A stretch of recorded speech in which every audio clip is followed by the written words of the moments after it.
your hopes and dreams and all the possibilities. It ain't rocket surgery, but maybe it is. Come on down, we're gonna sit around. We're gonna get into your business. Get into your business. Get into your business. Welcome to the Small Business Miracles Podcast. I'm Jeff Randolph. This Small Business Podcast is brought to you by EAG Advertising and Marketing. We're going to talk about marketing, and we're also here to celebrate entrepreneurs. We have marketing news and advice that business owners can use to keep moving forward. This week, we sit down with Victoria Campbell Osborne. She's the owner of the Scented Webb. But first, we've got another small business marketing tip to talk about. Get into your business.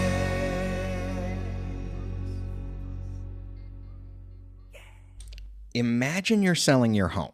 Do you know what you're supposed to bake in your oven if you have prospective buyers coming over? Or have you ever heard the name Abercrombie and Fitch? Like just heard it? No, you've probably smelled that. Scent marketing can be a powerful tool that can have a big impact on your customer experience, and it can also increase sales. It's not just about covering up bad smells. That's obvious. This is about creating a positive scent-based environment. And here's how you can get started, and here's why it matters. So first, the why it matters part. Scent marketing, projected to be a $10 billion industry by 2025. Studies show that scent can increase sales by up to 11% and enhance customer satisfaction by 20%. And it can do that because scents impact your customer's mood and experience at a deep level in their brain. Studies show that 75% of the emotions we generate daily are influenced by smell, making us 100 times more likely to remember something we smell over something that we see, hear, or touch. The scent power of your brand and your logo is more powerful than the visual part. Let's put it into perspective. A retail store can see shoppers stay 40% longer and visit 3 times more product categories when exposed to pleasant scents. Even more impressive, customers remember smells with 65% accuracy after a year compared to just 50% for visuals after 3 months. So people remember scent. Okay, so how do you get started? First, choose a signature scent that aligns with your brand. For example, a bakery could use vanilla or cinnamon, a spa might go with lavender or eucalyptus, a coffee shop maybe throws a lot of rich coffee aroma out there, while a boutique store might opt for a floral fragrance. The right scent can evoke emotions and create a memorable experience for your customers. Next, strategically place scent diffusers in your store. Focus on those high traffic areas where you want customers to linger just a little bit longer. But remember, be subtle. Subtlety is key here. If you want to enhance the atmosphere, that's what you're trying to do. Just give it just a little bit. You don't want to overwhelm your visitors with a super powerful patchouli smell. So, if you're looking to create unique and inviting atmosphere, consider scent marketing. It's a small change, but potentially it's got a big impact. Get into your business. Welcome back to the show. We are here with Victoria Campbell Osborne. She is the owner of the Scented Webb. Victoria, welcome to the show. Thank you so much for having me. You were recognized in 2023 and 2024 as a Greater Kansas City Chamber of Commerce small business superstar. So congratulations on that, first off. Thank you. Tell us about the Scented Webb. The Scented Webb is a small fragrance company out in Kansas. We have been in business for almost 2 years now, which is unbelievably hard to believe. We focus on offering affordable scents to people. If you've ever bought perfume or cologne, you can know how expensive that can get. And so what we do is we offer travel sizes to people so that way they can try before they buy. In addition, we are a fragrance house, so we make fragrances in addition to that, and we can custom scent body products, which tends to be the thing that people have discovered us for. We make things like body butter and sugar scrubs, and we can customize those. And so people come when they want to feel a little different than shopping at the department store. That sounds, and so travel sizes are the thing, right? That's a beginning. Travel sizes are the beginning, but when we do the body sizes, people keep pushing us on how much they can get in a bottle or a jar. Sure. Bigger, better, bigger. So interesting. Yeah. And for just a one-time purchase, or is this a subscription? We have subscriptions available. available. We have found that people tend to like to change out what they do, which is why they focus on the subscriptions. On the body products, they tend to be creatures of habit. They discover what they like and they lean into it hard. There are so many interesting categories for brand loyalty and things that we will never switch on and things that we are happy to switch on. And fragrance tends to be a 50-50 split. There are people who have been wearing the same cologne since they graduated high school, and there are people who change their perfume every day. Can you tell my Dracar Noir from here? Is that no? I could not. That's important. not. I'm still holding strong to that You one. know, I will tell you that one of the things that we have that we don't talk about a lot is we have scent memory. Yeah. And we have very strong and evocative feelings about what things smell like and what things smell good to us. And I find that as much as people would like to think that they drift from those scent memories, they really don't. If I said the word grass to you, you and I have a feeling of what that is, but we're not smelling it the same. Right. So for me, I love the smell of fresh cut grass, and there are other people who are literally cringing at thinking about the smell of grass. We really do move in fragrances the same way we move in life. It kind of sticks with us and kind of goes with us throughout it. I'm sure there's a group of people out there who are just, super scent type people who are like, fresh cut grass. Now, do you mean fescue or do you mean bluegrass? Zoysia is one of my favorites fresh cut scents. I will tell you that one of the things that is almost overwhelming to me, even being in the fragrance industry, is the sourcing for all of these different things. Roses was the one that still to this day, when you start talking about, it's a rose scent. Similarly to you mentioning the types of grass, there's, hundreds of types of roses that can combine and make up a fragrance. And so I'm grateful that most people, when they buy fragrances, will take rose and leave it at that. But there are some who are like, well, where? Are they Turkish roses? Are they Damascuses? What part of the country, what part of the world are they from? Oh my goodness. Sometimes I have an answer. This rose was an outdoor grow versus a greenhouse grow. It was picked on a Thursday. It was sunny that day. That's how I choose wine, so I get it. Being a fragrance sommelier is a totally different thing than being a wine sommelier. Well, you spend a lot of time talking to people about their own personal preferences for scent. Describe that process. How do you start having that conversation with somebody? I think one of the reasons, and it's one of the reasons we got into business, is that when people would go and shop for fragrances, they felt overwhelmed by the process and there was no one to help them. People who are in fragrances tend to talk about fragrances on this very high level. And for most people, they're just like, I know what I like. I know what it smells like. And so we start with the conversation.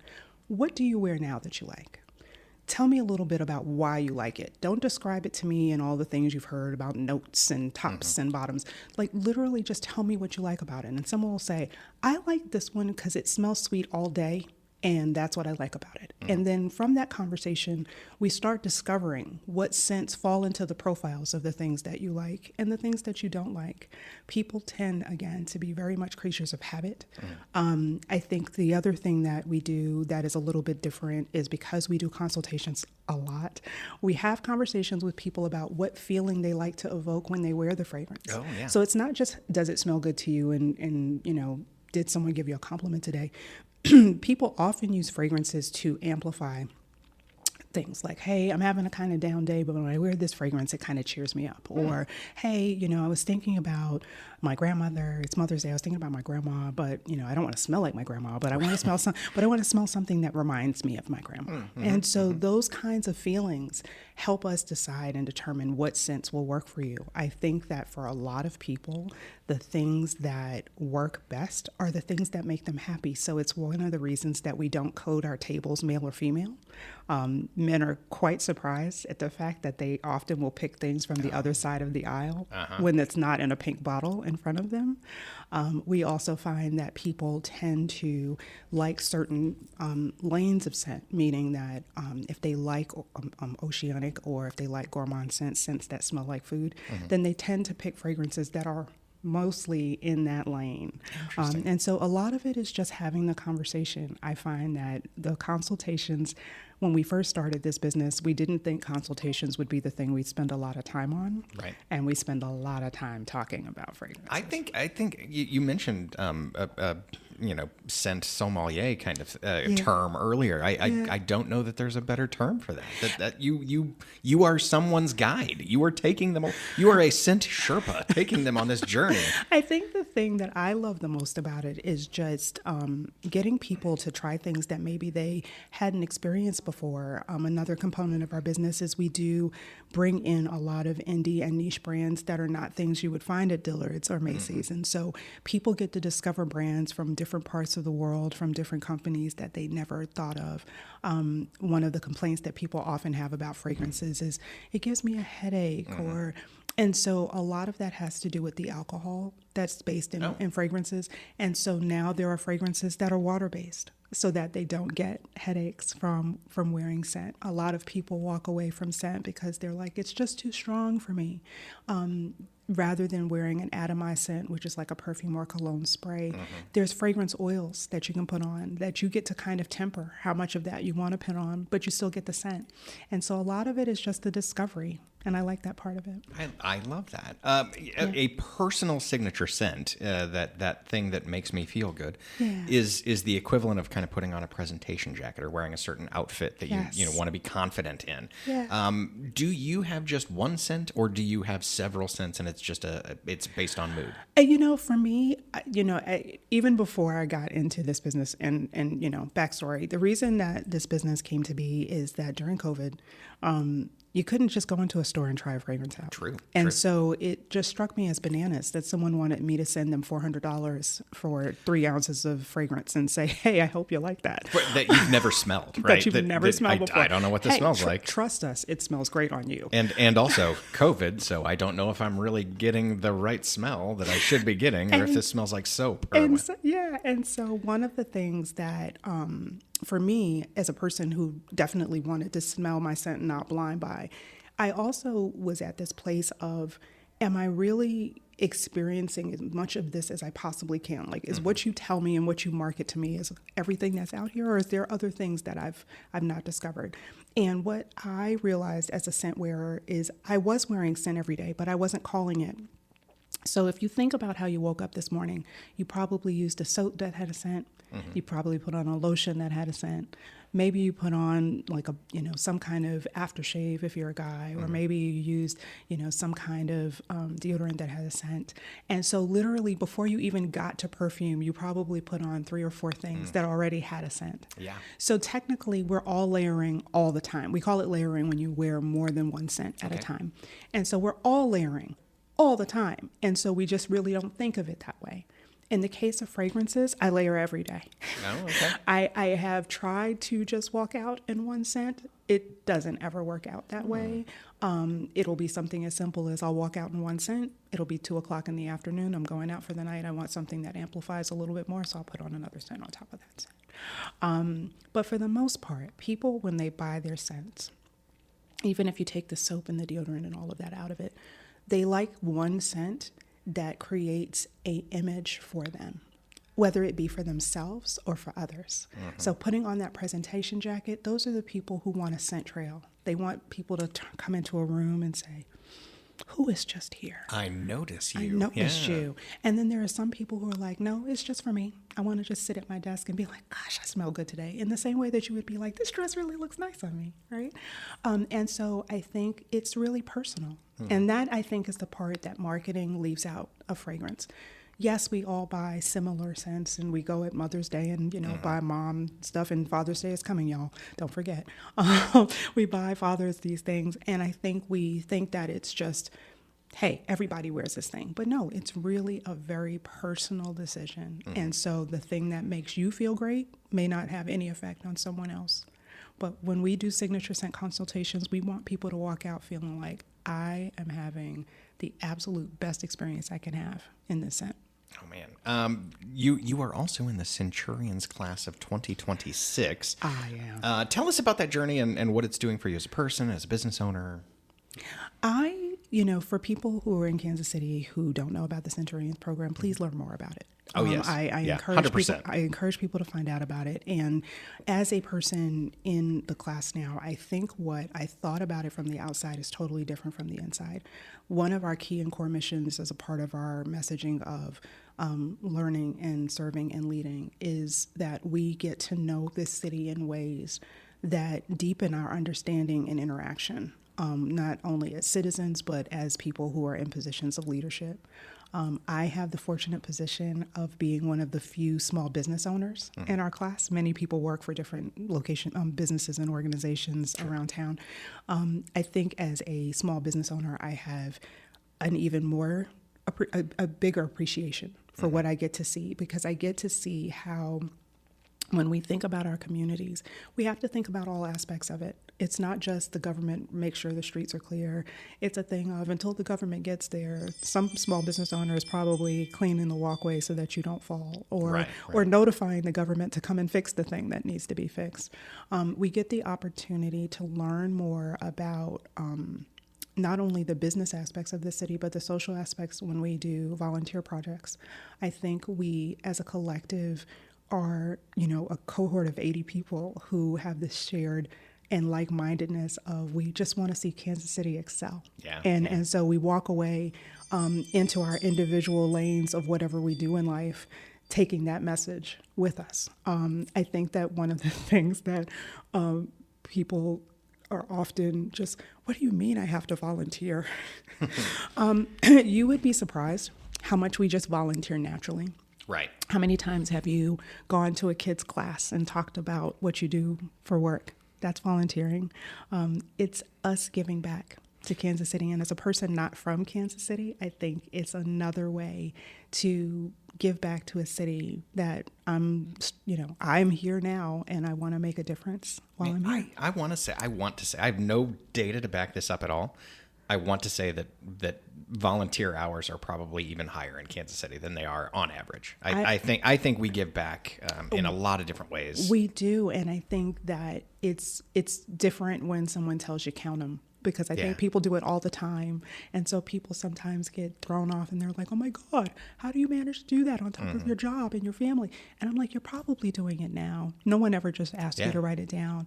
I think the other thing I love in the way that it has impacted my business is we often kind of move in our own silos. You move in the 50 or 60 your people. Circle. You move in you move in your circle of people. And one of the things that's amazing is I get to meet over the course of the 2 years 80 different people who are out doing different things in Kansas City who, yes, we may have been walking side by side, but I never knew what they were doing. It just increases your empathy for what it takes to make the city move. And let's be honest, if you were just walking side by side with them, you're not going to talk to them. I mean, you'll say hi, you'll be polite, but you're not going to engage in a conversation with that person. The thing that I find that I love the most about it is how many people we share in periphery. It's a thing of, oh, I know that person too, but we've never met. I think one of the other things that's awesome about what it does for small business owners is, I will say, as a citizen, how often you will complain about a pothole or say, why can't this work better? Or why didn't you just do that instead? I think it takes a lot to open yourself up to the possibility of what those answers are. And I think that's one of the best things about the program, that you get to spend a lot of time learning about why things are going the way they're doing, and then think about ways to change it. Like, just don't sit and complain. Find a different way. Yeah, great. Yes. If you don't know about the Centurions program, do find out. Let me jump back into the Scented Webb really quick before we get into the lightning round. Yes. And what is next for the Scented Webb? Where do you go from here? What's on your radar? I think one of the biggest things is we planned a lot. Getting ready for this business. And as any entrepreneur tell you, we learned a lot. A lot of things you didn't plan for, broken bottles, inventory not showing up. Customer shift as people think about what luxury purchases they want to make and what purchases they don't. And so as we move forward in the business, I think one of the things that we've loved and have leaned into is those conversations.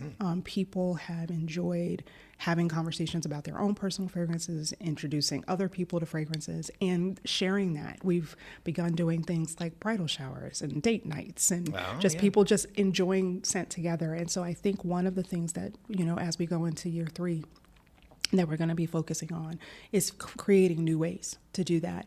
But more importantly, as a person who is offering access to people that they wouldn't normally have because the brands that I offer are not sold in Kansas City, I'm finding that there is a special responsibility that I now feel to amplifying these smaller brands. Getting distribution on a national level is really hard for a small business. And this is a way that we both get to grow, that I get to amplify and bring something to my customers that they may not have discovered. And I get to show off these artisans of scent. Hey, have you ever heard of this brand, the Elemental Fragrances out of New York, that actually does scents that have very erotic names? He is a bit of a bad boy. But the thing that I do love is that it's a brand by a self-taught fragrance person that he has spent the last 15 years learning how to make these scents, and they are amazing, but you wouldn't discover him if not for a brand like me. And so I think we're going to be spending a lot of year 3 amplifying those smaller brands because, rising tides lift all boats. That's right. And partnership marketing abounds in that one. Victoria, are you ready for the lightning round? Do you want to do this? I am ready for the lightning round. Here we go. You have no way to know what kind of things we may ask about in here. My first question is really, it's the Scented Webb, but there are 2 B's in Webb. There are. What? Why? What is that? One of our investors, when we were first starting out, was we were thinking about names for the businesses, and we wanted people caught up in fragrances, and his last name happens to be Webb. And caught up is I see where you're going. And I see where you're going. That's where it went, and so it was a very unique take on and a way to show honor to an investor. There are water-based scents. There are the alcohol-based scents. There's the oil as well. Yes. If I make you choose one and say this is my favorite, I'm going to lean toward this one. Can you choose that one? Choose a particular scent, if you had to have one base for one it. delivery, Yeah, one delivery system. If I had to have one delivery system, I would always choose Atomized scent. I would always choose the spray because I can always spray on more. I think that the thing that people don't know about the oil is because the oil is missing the alcohol, all of the types of scent are all on the open. It graduates as it develops on your skin, but it's all right there. I love watching the evolution of that atomized scent as the alcohol starts to burn off. So there's just more intrigue on this side. The intrigue for the scent is amazing. We were scouring your Facebook page and caught a quote that we liked. Okay. And you said, leadership sometimes let me start that over. Leadership sometimes looks like making sure no one is left behind. Yes. Tell me what that means to you. I think that we often feel that leadership is this thing where you have to be perfect, that you are this paragon of leadership and you're doing all the things right, and ultimately people will look up to you, an example. I think that sometimes in doing that, we get caught up in we get lost in the fact that there was a journey that got you to that position of leadership, no matter where you are. And we often forget that sometimes people need help getting shepherded through that process. There's a vulnerability in leadership that we don't amplify very often. And there's a selflessness that I believe that it should come with. I am grateful for everyone who kind of pulled me aside and said, oh my God, don't do it like that. Please don't do it different. Or, hey, did you ever consider that? And so I think that as we think about how we grow our businesses, we should think about, what can I do that leaves a legacy that benefits more than just me? And that's the part of not leaving people behind. I think that part where I said we want to amplify these smaller fragrances so that they can get these national brands, so that they can be seen outside of their own region, so that women and people of color and people who are not traditional industry people can be seen in a way that doesn't feel performative.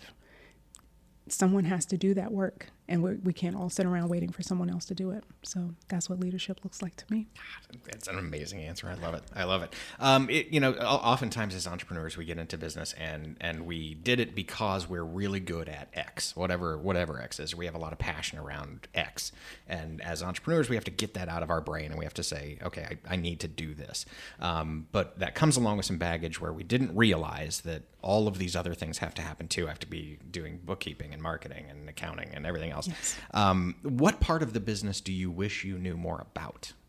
I think still to this day, sourcing has been the biggest challenge. I think one of the things that I was pretty well aware of was where to go to get things. But as a small business owner, when capital is limited, I can't buy 500 bottles at a time. I just can't, stomach the inventory for it. I can't wait for 500 people to buy it. And so it's one of those things where proportionally, we don't think about our businesses at scale. We kind of think of our businesses as this ready, free-formed adult that's just going to walk into the world and know the things that they're supposed to do. And the training wheels are sometimes realizing, yes, you want to buy from that supplier because they are the best supplier. But they want you to do something you can't really do, so that you find another supplier. Like, those are the kinds of things that when you start out, all the best stuff. I want it all. I want all the best stuff. Yes, I don't care that it's expensive. Yes, you do care that it's expensive. You will. If you don't, you will. And I think those are the kinds of things that even to this day, I have to counsel myself in. It's okay if it has to wait. It's okay if it takes a little more time. It's okay if you have to start out small. I think we don't give enough credit to how often we really don't honor the process as small business owners. Like, we just want it to be right and 100% right away. And so, that's the part I wish I had known more about, or at least had enough respect to say, maybe you should learn a little bit more about that.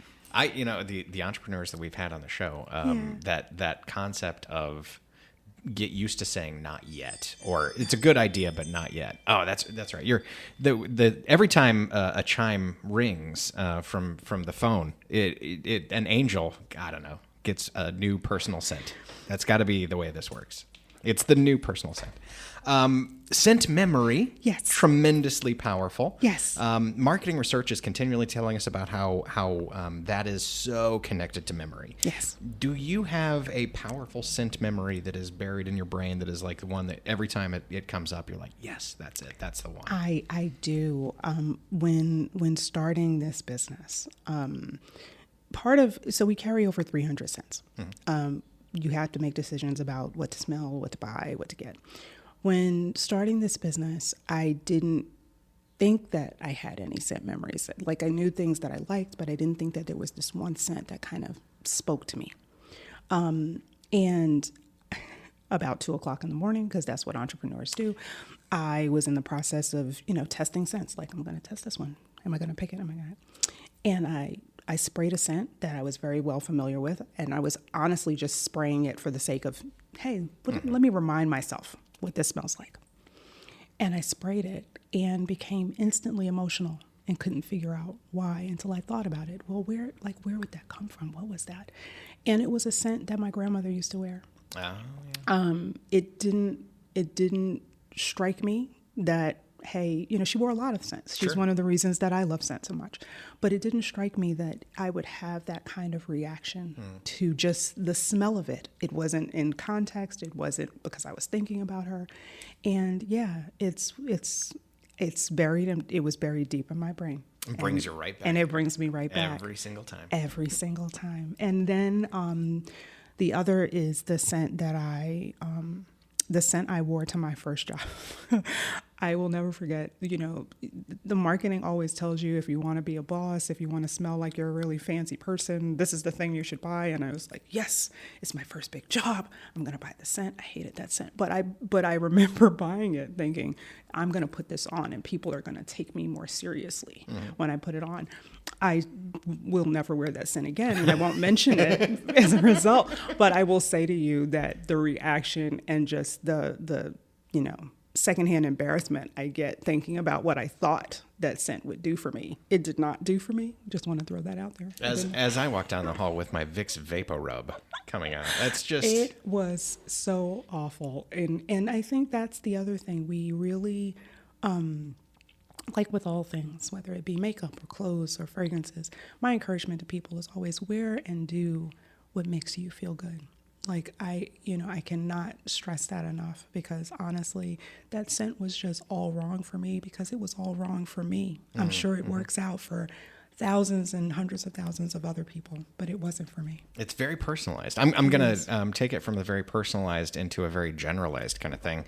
The research would show that men tend to prefer food-based scents. Those you were calling it gourmand scents, right? Yes. Because apparently the way to a man's heart is through his nose or his stomach. Yeah, it's food-based kind of things. Is there an equivalent for women, or are women just so much more complex? And men are simple and we're easy. It's okay. So to answer your question directly, there is a thing for women, but to be fair to both sexes, so I don't get like hate mail later. Think back to whenever you were a teen and discovering who you wanted to date. Think about the scents we wore then, and think about the embedding of the memory of what you think the member of the sex that you're attracted to should wear. And that scent carries through. So for a man who likes young women around the age of 13, we're wearing things that smell like cherry and strawberry, and you're just looking at this young lady and you're just getting this evocative picture of, I'm going to take her to the school dance and it's going to be great. And that memory tends to track. It gets more sophisticated. You would not, put your wife in Bonnie Bell Lips Goatless and think that. Sure. But for the most part, those tend to be those embedded memories of what people like. And as a result, women tend to like men in very clean, very, I'll call it potent, very evocative, like things that project, that really smell manly.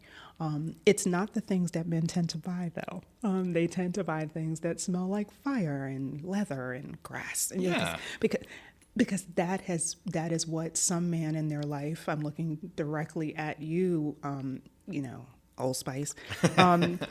Men were told that they needed these scents that were manly and like literally you could smell them through concrete. Right. But those are not the scents that women prefer on men. Similarly, most women do not like going around smelling like cookies. But those would be that would, if you walk in smelling like tacos, let me tell you, I'm paying attention. And so the thing that is often as people graduate and they get more sophisticated in how they pick scents, they tend to start moving away from those things. But yes, men do tend to buy very sweet, not necessarily always food-based, but they tend to buy very sweet scents for women, whether it be their mom or their girlfriend. And yes, that doesn't seem to be changing no matter how many times we track and do the research. And women tend to like things that are more clean and fresh and powerful smelling for men. Victoria, you have survived the lightning round. I'm taking you out of the lightning round because I almost, there comes a point in a lightning round like this where I start to think, you're just doing this so you can ask science questions. That's all. You just want to get deep into the nerdy stuff. I love the nerdy stuff. I love the nerdy stuff. Well, congratulations. You're out of the lightning round. Thank you. Where can people find you if they want to know more about you, if they want to start in on some of the smaller tester kind of things so that they can get a smaller quantity and really understand the entire scope of everything that they have available to them in the scent world? Where do they go? I will tell them if they want to meet us in person, because some people like to meet us in person before they meet us privately. We have a show next Saturday, the 15th, June 15th, at in Prairie Village, and they can find out more about that from our Instagram. Instagram is always the best place to find us, and we're on Instagram at the Scented Webb with 2 B's. Right. And if they want to just buy direct because they are adventurous and they trust us, they can go to www.thescentedwebwith2b's.com. Perfect. Yeah, check out the website and check out Instagram for all the local listings on where you can find them in the community. Victoria Campbell Osborne, owner of the Scented Webb. Thanks for being with us today. Thank you so much for having me. This is fun. Get into your business.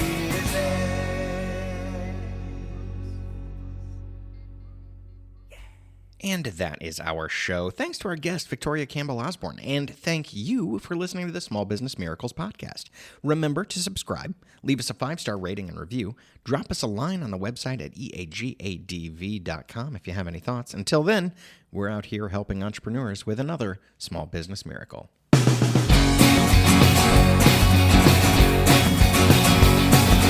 Talk about strategies and all the capabilities, building all your hopes, dreams, and all the possibilities. It ain't rocket surgery, but maybe it is. Come on down, we're gonna sit around, we're gonna